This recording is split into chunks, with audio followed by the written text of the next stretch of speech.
Olá, hoje o programa Espaço Aberto veio até o Centro de Apoio e Integração do Surdo Cego e Múltiplo Deficiente, o CAIS. A entidade fica no bairro Proença e hoje a gente veio descobrir o que são as múltiplas deficiências, como vivem as pessoas que têm essas deficiências e como que o CAIS pode intervir para trazer um pouco mais de liberdade, um pouco mais de individualidade para essas pessoas e fazer a inserção delas na sociedade. E para isso eu vou conversar com a Eliane Proença, ela que é coordenadora pedagógica, e também com o Alexandre Caetano Dias, que é coordenador de projetos. Obrigada por ter recebido Obrigada a vocês. A gente aqui no espaço de vocês. Agradeço. Para quem está assistindo a gente, Eliane, entender um pouquinho, vamos começar com o que são deficiências múltiplas.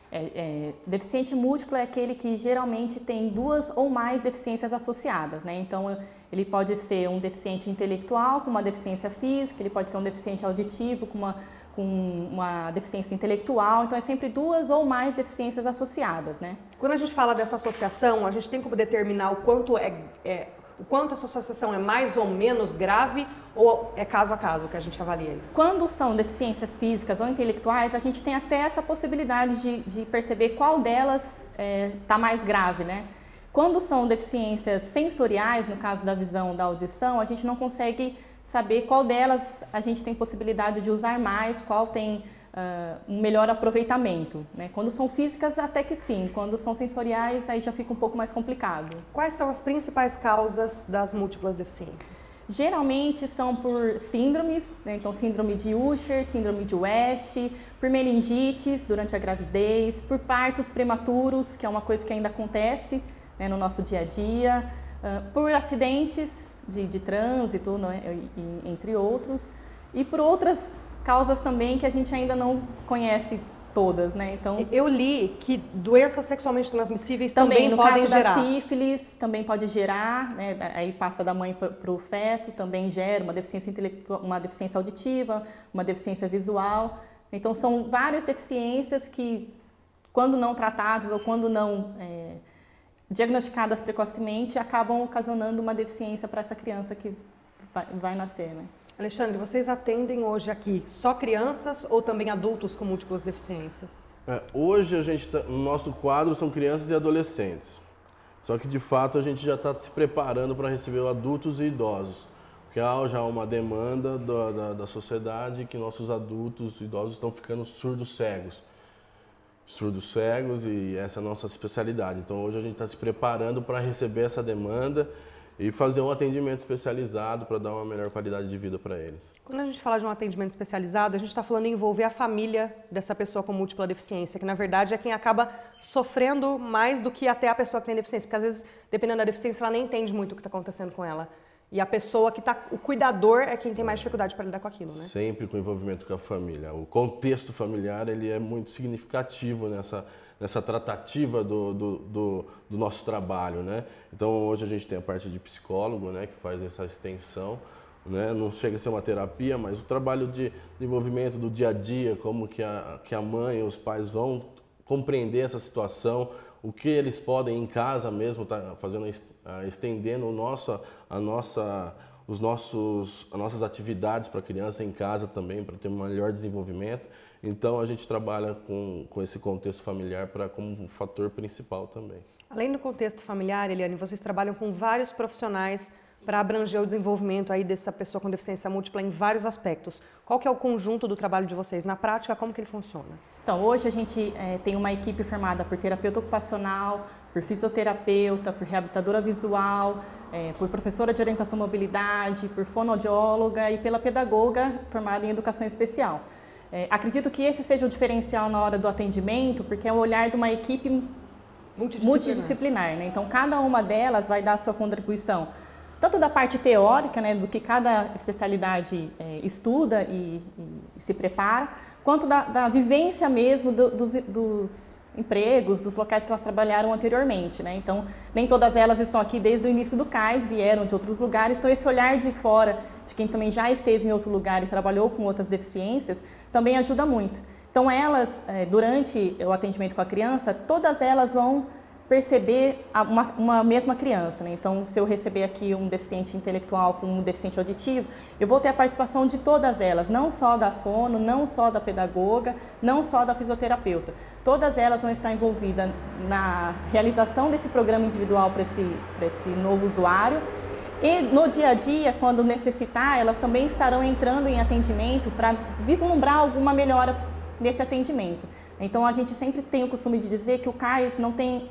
A profissional não tem uma criança, a criança é do CAIS inteiro. Então, todas as profissionais são responsáveis por aquele atendimento, né? Direta ou indiretamente, mas todas elas estão preparadas e se disponibilizam para estar fazendo esse atendimento em conjunto, né? Essas crianças e adolescentes que vêm para cá frequentam o CAIS quantas vezes por semana? Em média, de 2 a 3 vezes por semana, 1h30 de atendimento, né? Por conta de outras terapias que eles, porventura, venham a fazer, não conseguimos viabilizar mais tempo, né? Então fazem ecoterapia, fisioterapia, fono, em locais externos, então por conta e frequentam também alguns deles a escola, então por conta disso o nosso horário fica mais restrito, né? E a gente também hoje não tem a capacidade física para ter um atendimento maior também, também é uma falha nossa por enquanto, né? O CAIS hoje está no seu limite de atendimento ou não? Não, a gente ainda consegue atender um pouco mais, mas não tanto quanto a gente gostaria, né? Hoje, por exemplo, o CAIS não faz atendimentos às sextas-feiras, por falta de crianças, né, que nos procuram e também por falta desse profissional que vai vir. Então, por enquanto, a gente tem essa sexta-feira que poderia ser usada, né? Então, tudo está sendo pensado também nessa parte do atendimento para os adultos que virão. Para quem está em casa entender melhor, Eliane, quando às vezes a pessoa está em casa assistindo a gente, tem uma criança ou um parente com múltipla deficiência, um vizinho não faz ideia do por onde começar, ou se manda para o CAIS, que tipo de atividade acontece aqui. A gente vai mostrar algumas imagens que a gente já veio aqui numa visita anterior a vocês, e eu vi em alguns momentos as profissionais mostrando alimentos para essas pessoas com deficiência, mostrando cheiro, sabor, fazendo brincadeira com música. O que são esses detalhes? São para despertar sentidos? São para despertar reações? Como que na prática funciona isso? Isso, para cada uma das crianças é pensado um programa educativo individual, que a gente chama de PEI, mas dentro disso, como vocês vieram na outra vez, alguns deles também fazem um trabalho em grupo. Então, ainda que eles estejam em grupo, de acordo com a triagem feita anteriormente, é trabalhado conceitos individuais. Então, alguns deles estão trabalhados, por exemplo, o sabor, o cheiro, a textura, para aqueles que têm condições de perceber. Para outros são trabalhados, como este aparelho aqui, procepção, né? Então você sentir o seu corpo, saber que ele existe, ter noção de espaço. Então, para cada um deles, de acordo com a triagem feita anteriormente, é pensado um tipo de atendimento. Para os adolescentes, que já tem no nosso caso aqui, já tem uma liberdade, uma autonomia maior, já são feitas oficinas. Então, hoje a gente faz a oficina de blocos recicláveis, então eles fazem todo o processo. E esse bloco, quando finalizado, é vendido no nosso bazar e o dinheiro reverte para eles que vão fazer atividades externas, no mercado, numa feira. Então, eles usam esse dinheiro para comprar alguma coisa, então eles acabam percebendo que o fruto do trabalho teve um resultado. Então, para cada uma das faixas etárias, é pensado num tipo de atendimento. Então, todos eles vão passar por uma triagem, todos eles vão... ou não obrigatoriamente participar de um grupo, mas dentro disso, para cada um deles é pensado um atendimento específico, ainda que eles estejam num grupo. Além desse programa educacional, existem outros programas dentro do CAIS?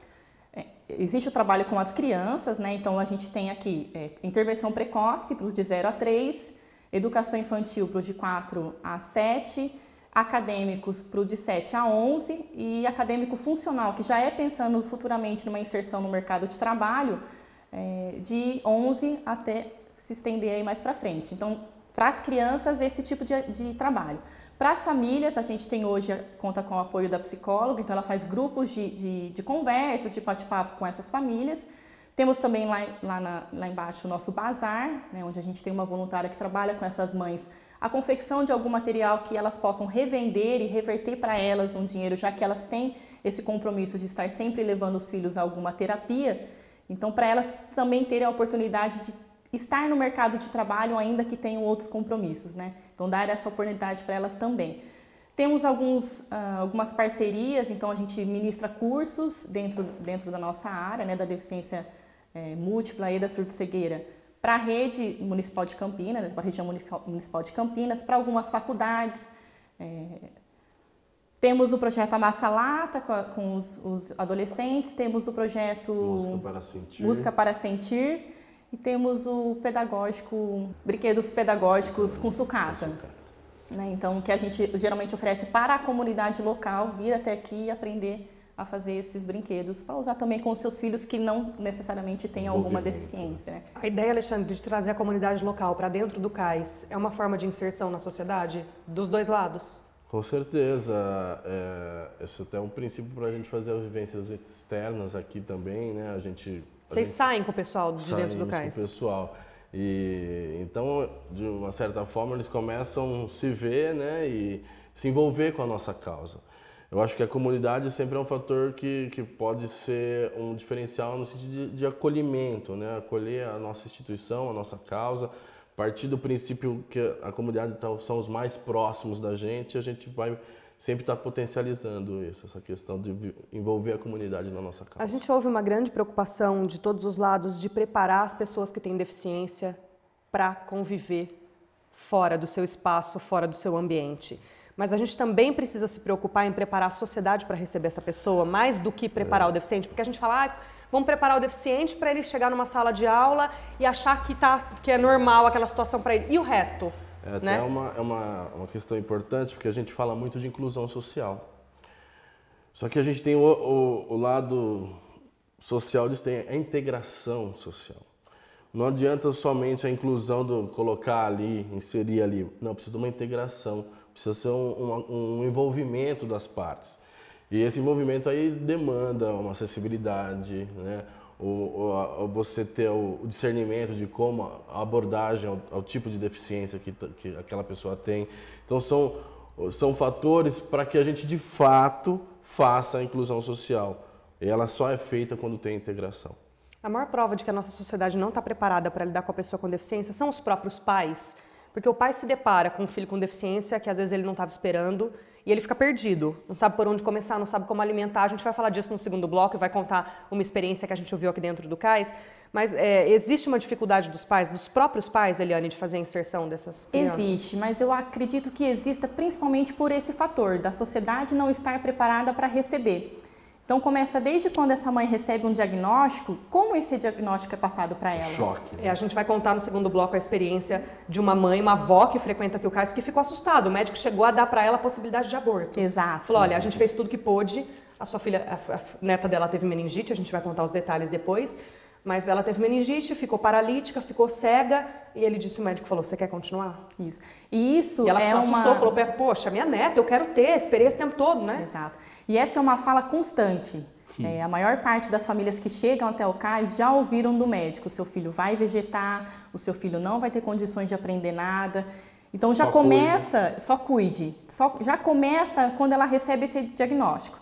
E aí ao decorrer dos anos, quando essa família tem que inserir agora, por questões de legislação, obrigatoriamente essa criança na escola, a escola, apesar da gente estar em Campinas, no centro de referência de inclusão, né, onde a Campinas está se preparando para incluir, a gente ainda encontra muita dificuldade, porque às vezes o professor de educação especial está empenhado em receber essa criança, mas a escola não está. Então, a merendeira, a direção, o porteiro que fica ali recebendo essa criança. Então, a gente trabalha no sentido, e o CAIS faz essas visitas constantes, no sentido de despertar também em toda essa equipe, não só na professora, mas em toda a equipe, que essa criança tem o direito de estar lá.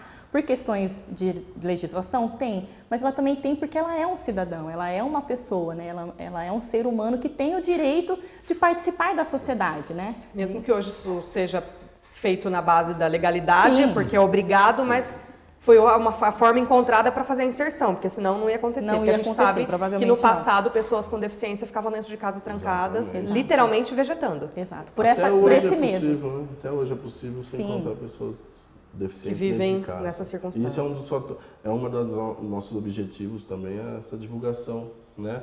Porque as pessoas têm essa consciência de... quem está em casa entender que é possível sair de casa e há melhora, há desenvolvimento, exatamente, há melhora, há desenvolvimento. Eu acredito que a gente trabalha com... Aqui a gente vê o desenvolvimento das nossas crianças, é sensível para nós, leigos, eu como leigo, né? Mas para a criança, para a família, é gigantesco. Porque acho que o pai vai ficando com uma sensação de que ele acaba virando um cuidador e não um pai. Porque ele, na verdade, carrega o filho para terapia, troca o filho, dá comida, ele vira um cuidador. E aquele papel de pai que a gente vê de brincar, de levar na escola, de dar o presente de Natal, de abrir o presente. A gente não vê isso, né? A pessoa que tem a múltipla deficiência vive num outro mundinho, uma outra circunstância. Essa é uma das nossas vertentes de trabalho também. Essa mãe, ou essa avó, essa família é responsável por aquela criança, mas também é um indivíduo. Eu sou mãe de uma criança com uma deficiência, mas eu também sou uma pessoa. Então eu também preciso de cuidados, eu também preciso de tempo, eu também preciso de atividades que me tragam prazer, não só ser mãe, né? Então o objetivo do CAIS também é mostrar para essa família que aquela criança tem tantas condições dentro da limitação dela, mas tem tantas condições que aquela família vai poder resgatar a sua essência, né? Enquanto família. Eu sou mulher do meu marido, eu não sou só mãe da criança, né? Eu faço parte de uma família, eu estou integrada numa comunidade. A vida não precisa parar. Não precisa parar. Esse é o programa Espaço Aberto. A gente está no Centro de Apoio e Integração do Surdo Cego e Múltiplo Deficiente, o CAIS, aqui no bairro Proença. Eu estou conversando com a Eliane Proença, que é a coordenadora pedagógica, e com o Alexandre Caetano Dias, que é o coordenador de projetos. A gente vai para um breve intervalo e volta já.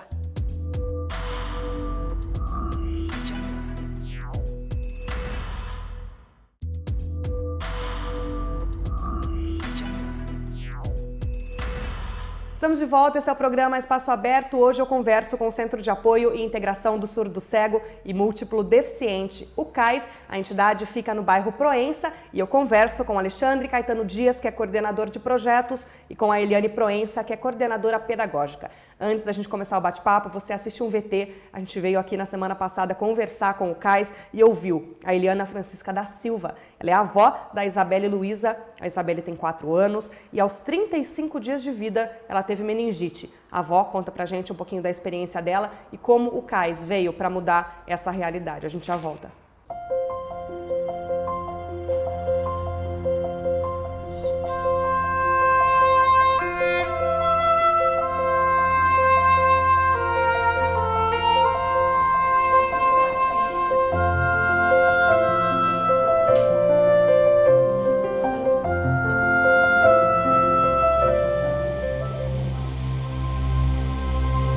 Nós fomos descobrindo aos poucos, com o decorrer do tempo. A Isabelle saiu totalmente paralisada, tá? Depois de 22 dias de intubação, e ficou cega, ela não enxerga, secou o nervo óptico dela. A gente que é mãe planeja ter os filhos, mas nunca planeja um filho nem vir com deficiência, muito menos em bem de saúde, e de repente ser causado uma doença assim, sem nem ter nenhum porquê.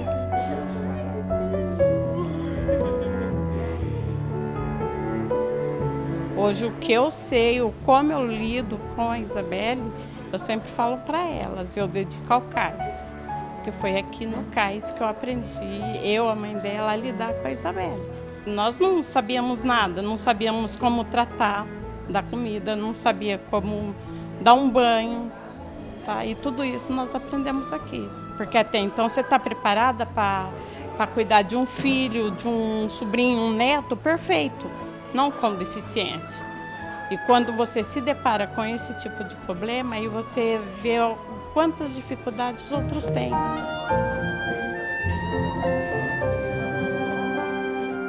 Eu sou suspeita em falar, que eu falo para elas, eu indico para os outros, sabe? Às vezes vem mãe falar para mim das dificuldades e eu falo, ó, eu frequento o CAIS. O CAIS é o meu ponto de referência.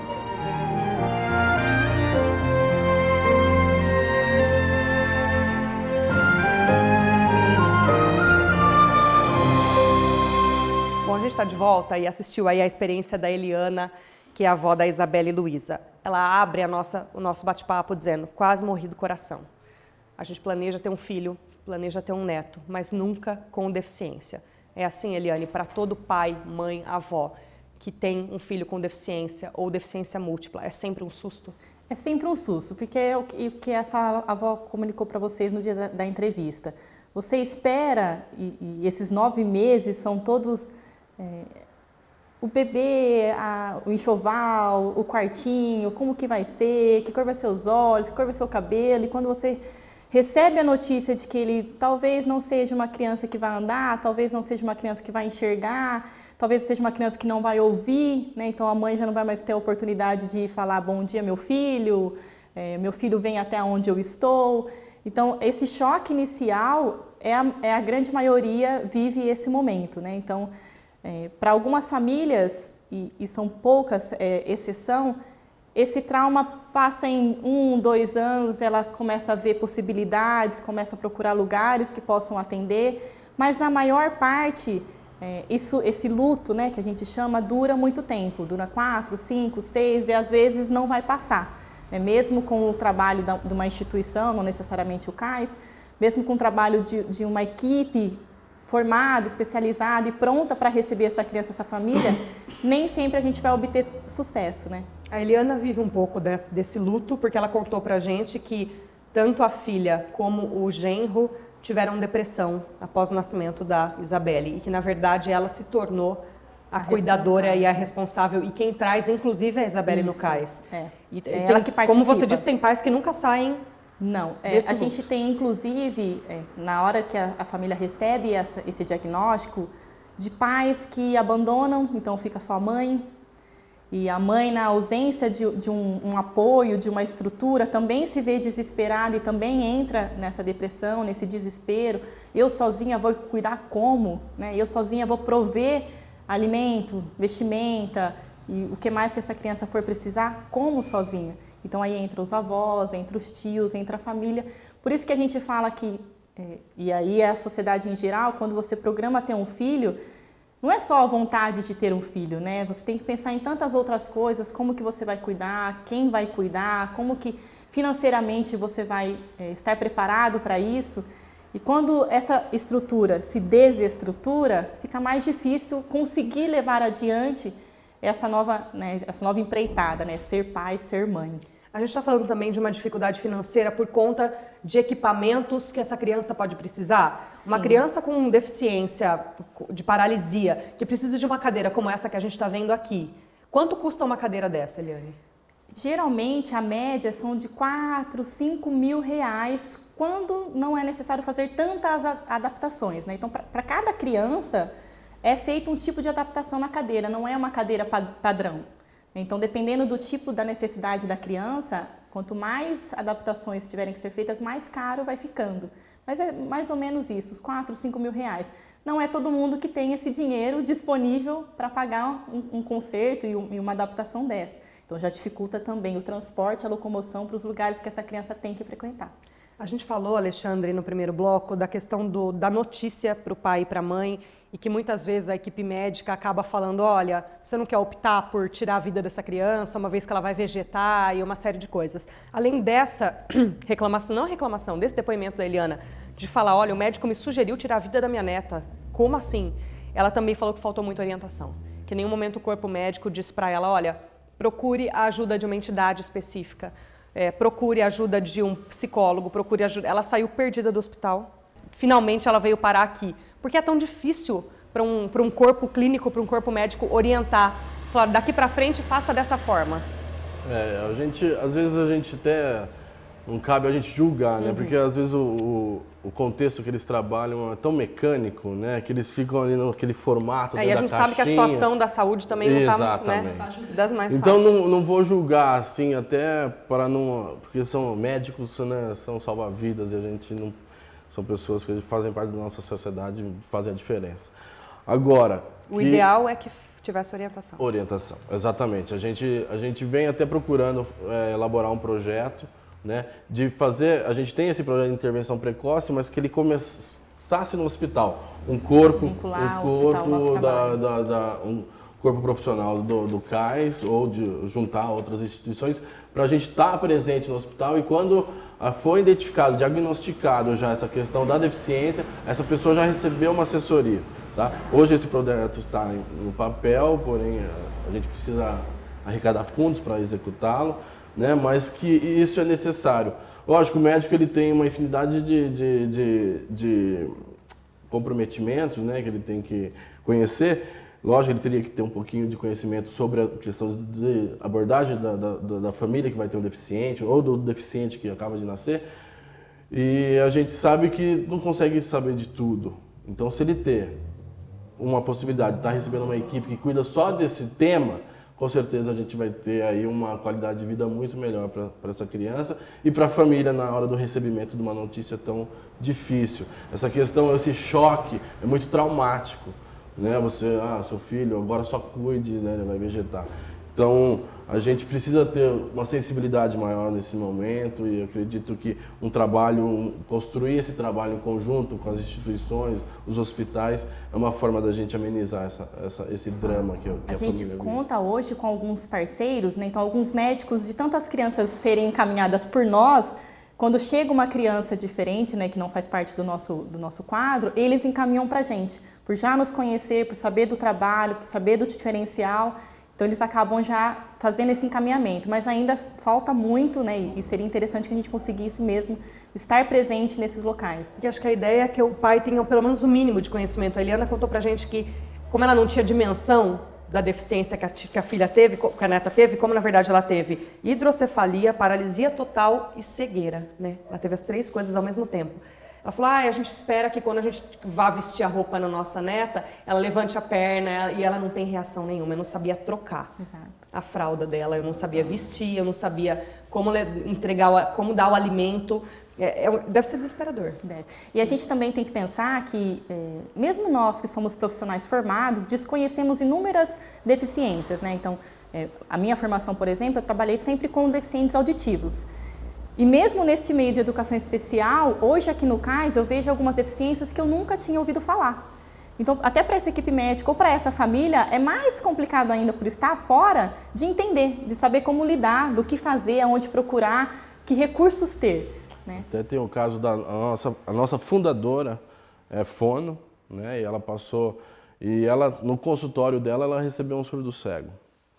E já profissional há muito tempo, não desconhecia surdo-cegueira como uma doença congênita, adquirida, né? E começou a estudar tal, e se envolveu com a causa e foi querer fazer um mestrado.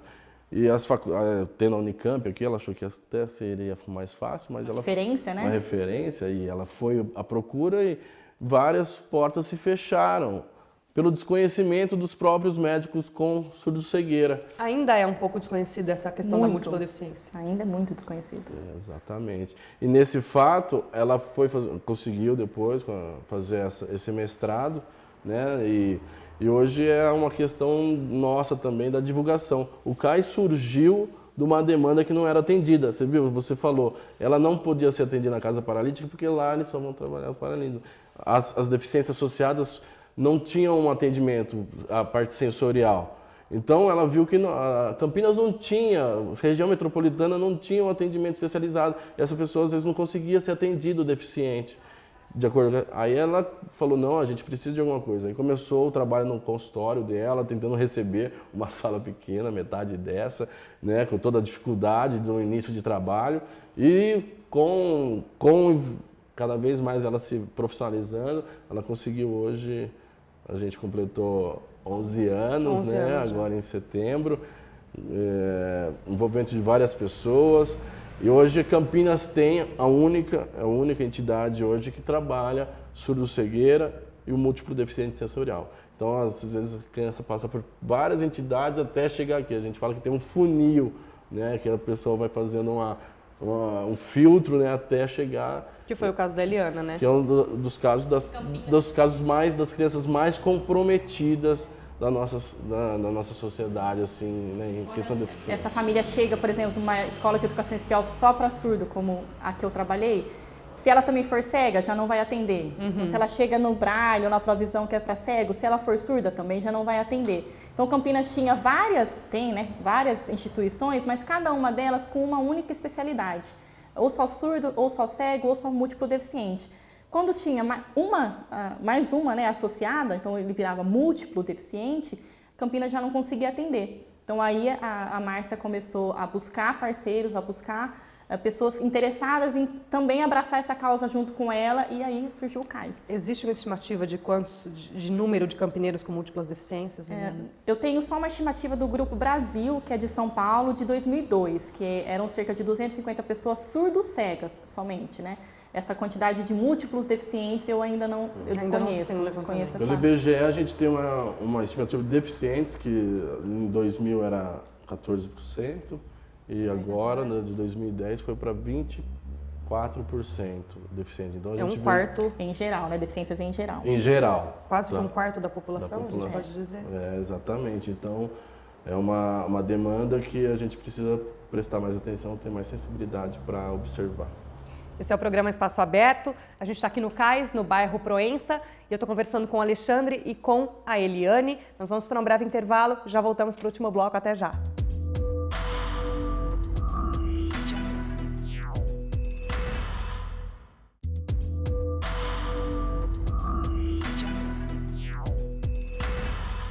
Estamos de volta, esse é o programa Espaço Aberto. Hoje a gente veio até o CAIS, o Centro de Apoio e Integração do Surdo Cego e Múltiplo Deficiente. Eu estou conversando com o Alexandre Caetano Dias, ele que é coordenador de projetos, e com a Eliane Proença, ela que é coordenadora pedagógica.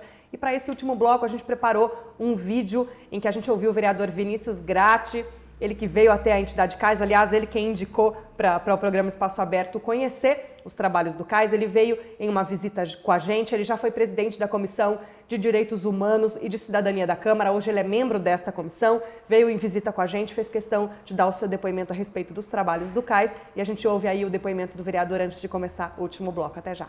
Bem, primeiro elogiar e parabenizar o trabalho que o CAIS desenvolve em nossa cidade, um trabalho ímpar, um trabalho de muita credibilidade, muita legitimidade, e ressaltar essa importância desse trabalho que é feito junto a essas crianças que, diante dessas múltiplas deficiências, acabam tendo que ter essa atenção especial. Muitas das crianças estão integradas nas escolas, outras não. E o papel da Câmara nesse sentido é dar a importância, a valorização, o destaque necessário para que entidades como essa, como o CAIS, possa desenvolver cada vez melhor o seu trabalho em atendimento a essas crianças. Essas famílias são famílias que passam por uma necessidade dessa atenção especial. Então, o poder público, através do poder legislativo, também do Poder Executivo, que tem convênios com entidades como o CAIS, o poder público não pode se furtar de dar a atenção devida a este local.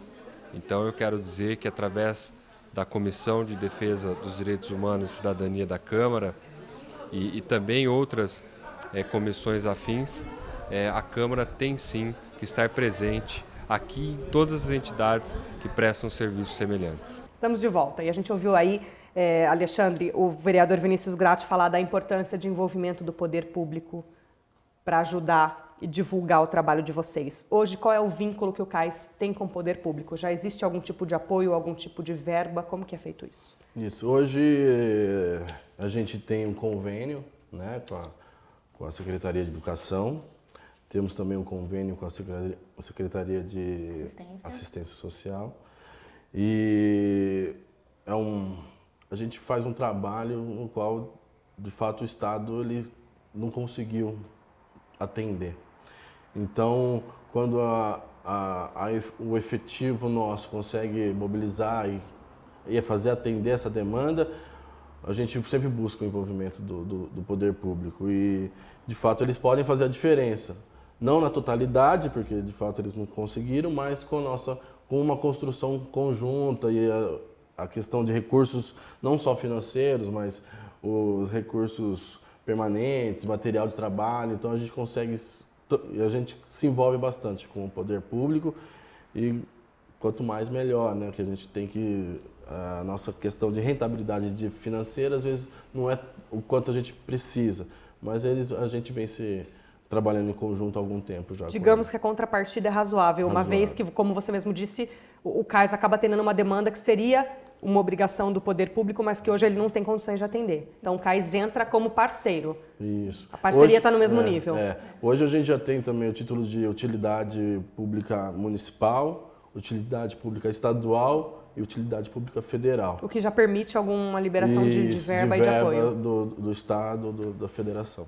Alexandre, hoje a contrapartida do poder público na forma de compensação de vocês é razoável? Porque, como você mesmo disse, hoje o poder público deveria atender essa demanda de pessoas com múltiplas deficiências, mas não é possível. Então o CAIS entra como parceiro. O retorno é a altura? Olha, a gente acredita que poderia ser maior, né? A gente tem solicitações junto à prefeitura, temos solicitações junto às secretarias ainda, né? São algumas coisas que a gente ainda pode melhorar, com certeza, e a gente está trabalhando para que isso aconteça, e a gente acredita que eles vão nos escutar num certo momento, né? Mas, de fato, a gente já tem um convênio com a Secretaria de Educação. Esses convênios que vocês têm é quem paga o salário dos profissionais que atuam dentro da entidade? Porque o trabalho é gratuito, né, Eliane? Sim, o atendimento para as famílias é gratuito. Então, essa verba vem dos convênios que vocês têm, é isso? Ele paga alguns profissionais hoje e o resto fica na nossa contrapartida, né? Então, ele ajuda nesse quesito, mas eu acredito que o que a gente sinta mais falta hoje é eles estarem aqui, né? O pessoal da secretaria, o pessoal da prefeitura, da Câmara, vir conhecer, saber onde fica, saber o que a gente faz, como faz, por que faz, até para que eles possam nos ajudar mais e melhor, né? De uma forma ainda mais intensa. Então, eu acredito que essa falta da presença das pessoas, em quererem estar dispostas a conhecer, eu acredito que essa seja a nossa maior carência hoje. Não só o dinheiro, não só a verba, que hoje tem suprido as nossas necessidades, e o que a gente não consegue, a gente faz eventos externos, festa junina, bazar, enfim. Mas acredito que essa presença das pessoas que são responsáveis pela política pública em geral na região de Campinas e região metropolitana, essa presença da pessoa em conhecer, em saber por que a gente existe, como a gente pode ajudá-los nas escolas, ajudá-los nos postos de saúde, ajudá-los nos hospitais. Então, acho que essa parceria está faltando ainda. Quando você fala de escola, a gente falou um pouquinho no primeiro bloco da falta de preparo do geral para receber essa criança com múltipla deficiência. Vocês têm um número, das 33 crianças que atendem aqui, 24 estão na escola, é isso mesmo? 24 estão na escola. O que esse número significa para o CAIS? É um bom número? Significa muito, né? Significa que o nosso trabalho tem dado tão certo que essas crianças estão em condições de estar numa escola pública, né? No meio de outras crianças que falam, que ouvem, que correm, que pulam, que brincam. Então, nesse sentido, significa também que as escolas reconhecem que o nosso trabalho também as tem ajudado, né? Então, o CAIS procura sempre fazer essa parceria.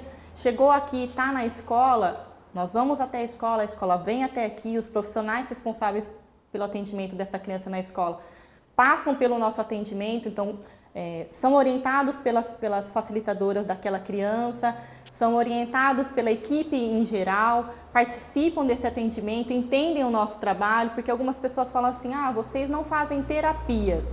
Não fazemos fisioterapia, fonoaudiologia, não é clínico o nosso trabalho. Nós fazemos uma estimulação global. Mas o que é estimulação global? Então, essa vinda da escola até aqui proporciona para eles esse entendimento de que não é só uma terapia que vai dar um resultado, essa estimulação, esse envolvimento também dá.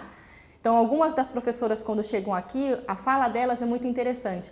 Nossa, vocês conseguem perceber olhar, vocês conseguem perceber uma mãozinha que não é só um reflexo, mas é um pedido de alguma coisa, é a resposta por alguma coisa que foi solicitada. A gente viu, até é possível que a gente mostre imagens de algumas brincadeiras com música, e que a gente viu a profissional de vocês cantando 2 músicas e pedindo para a criança, escolhe com um olhar qual é a música que você quer que a gente cante. Para a sociedade em geral... É uma percepção muito sensível, muito né? Pequena. De sensibilidade. Né? E para a sociedade em geral, como que essa criança, se ela não fala, se ela não faz libras, né? Como é que ela se comunica? Por um olhar. Por uma virada de pescoço, por uma mãozinha que se levanta, por um grunhido, né, por uma fala ali recolhida. Isso acaba provando que ela tem direito de escolher também. Tem direito de escolher. Porque a gente acha que não. Exato. A tendência é que uma vez que ela está naquela situação de paralisia, tanto faz o que ela vai comer, o que ela vai ouvir. E ela tem esse direito de escolha. Isso a gente sempre prioriza nos atendimentos e na orientação na hora das famílias, né? Então, não é porque ela não vai falar o que eu quero a música do sapo ou da aranha, que ela não tenha direito. Ela tem, então vamos trabalhar para que ela, enquanto criança, também entenda. Ela está me perguntando coisas diferentes. Como é que eu consigo responder? Com um olhar? Com uma virada de pescoço? Com uma mãozinha levantada? Então, essa sensibilidade é trabalhada com a família, a profissional orientando, mas a criança também começa a perceber que ela pode escolher. Na verdade, quando a gente fala de projetos educacionais, o CAIS não substitui a escola. A criança, De modo algum. é importante deixar claro que, mesmo com todas as terapias, apoios, a criança, o ideal é que ela vá para a escola, dentro das possibilidades Sim, dela. Porque também a escola é um sinal de vivência em sociedade para essa criança. Né? É o começo da inclusão. Se essa criança tiver todas as condições, não tiver uma doença terminal ou uma doença muito grave que a impeça de estar lá, sim, vamos estar na escola, né? Para ela interagir com as outras crianças, para ela aprender coisas diferentes, porque o CAIS é uma estimulação global, mas na escola ela vai ter o pedagógico, ela vai ter uma educação física adaptada, né? Ela vai ter a convivência. Então, assim, o nível de resposta dela, e são os casos que a gente tem aqui, aumenta muito. Então, a escola também começa a ter esse olhar mais afinado, e até para as outras crianças. As professoras, geralmente, quando voltam com essa fala. Eu comecei a perceber dos meus alunos que são normais, respostas que antes eu não prestava atenção. Então, até essa criança ir para a escola favorece até a própria escola, além de ser o direito da própria criança. Alexandre, que a gente já está encerrando, infelizmente, nossa conversa. O que o CAIS tem de planejamento a curto e longo prazo? O que ainda é preciso ser feito ou o que vocês estão planejando?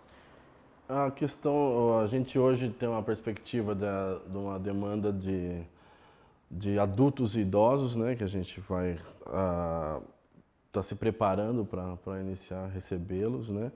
Que, como a gente falou, a sociedade, de fato, os adultos e idosos estão ficando surdos e cegos. Então, a gente tem que estar preparado para absorver essa demanda.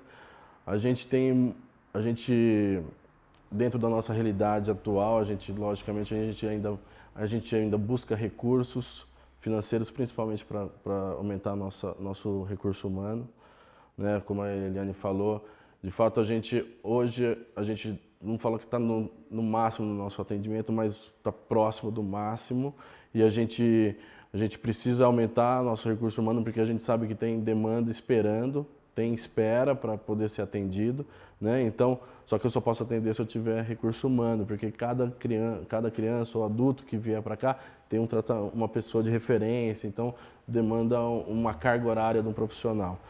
Então, a gente ainda planeja aumentar a quantidade do nosso efetivo para poder atender essa demanda, e ainda a questão de melhorar a nossa questão de atividades, né? Ter mais ferramentas para trabalhar. Então, a gente acredita que a gente ainda tem um pouquinho de déficit por questão tecnológica, né? A gente já tem hoje softwares, né, que conseguem, através do iPad, do tablet, atividades bem interessantes pro deficiente, né, de estimulação sensorial.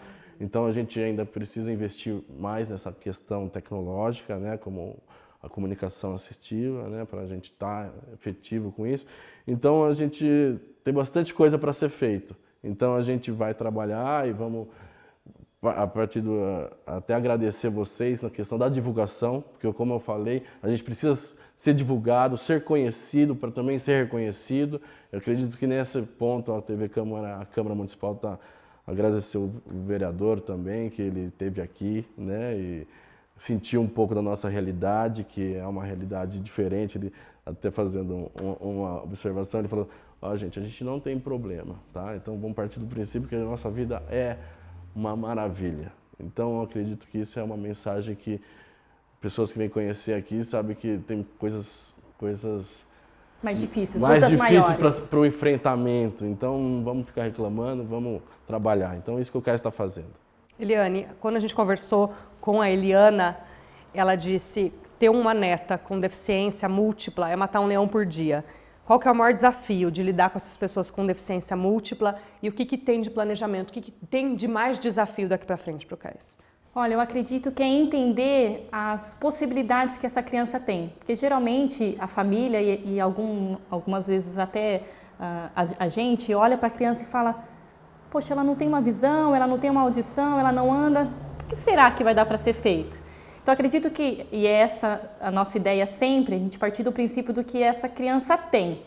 O que a gente pode fazer com o que ela tem? O que ela não tem, a gente já sabe, não vai dar para recuperar mesmo, mas o que ela tem? Então, vamos trabalhar o que ela tem? Então, se ela tem um resquício de visão, vamos melhorar essa visão, essa percepção. Se ela tem um resquício auditivo, vamos intensificar essa percepção dela, né, essa audição. Então, eu acredito que primeiro interiorizar esse conceito, né, vamos trabalhar o que ela tem. Segundo, foi a parte que a gente falou da escola e da sociedade estar preparada também para receber.